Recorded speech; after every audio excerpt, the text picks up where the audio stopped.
ሩትዬ አንቺ ከሆንሽ ያገትሽው ማለት ነው። አንቺና ኤፍሬም ከሆናችሁ ያገታችሁት ቅጥቅጥ አድርገሽ ልቀቂው። ይገባዋል፣ ለሱ ሲያንሰው ነው።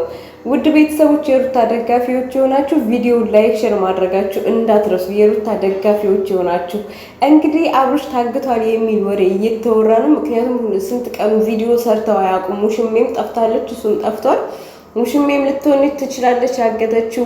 ኤፍሬም እና ሩታ ደግሞ በሰሩት ቪዲዮ ላይ ቪዲዮን ጨርሳችሁ ሰምታችሁ ከሆነ ያሰብነው ነገር ተሳክቶልናል እያሉ ነበር። ሌሎች ኮመንታተሮች ደግሞ ወደ ሄርሜላ የሄደው በማጂክ ምክንያት ነው ወይንም ደግሞ የሆነ ድግምት ምናምን አድርጋበት ነው፣ በድግምት አስራው ነው እያሉ ነው። በድግምት አይደለም፣ በድግምት በፍጹም። ምክንያቱም ፍላጎት ኑሮት ነው የሄደው።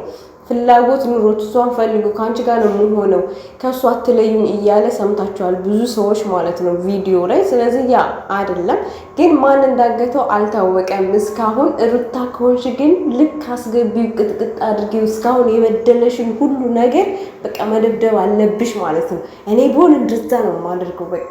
ምክንያቱም ንድድ ትክክል የሚያደርግ ወንድ ንድድ ትክክል የሚያደርግ ወንድ ማለት አብርሽ ነው። በቃ የሆነ ቆፍጠን ያላለ፣ ሚስቱን ያላስከበረ፣ ልጁን ያላስከበረ፣ ቤቱን ያላስከበረ፣ ቤተሰቡን ያላስከበረ ወንድ ማለት እሱ ነው። ስለዚህ ቢመጣ ራሱ አይረባሽም ነው የምልሽ። በቃ እኔን ስሚኝ፣ እውነት አይረባሽም።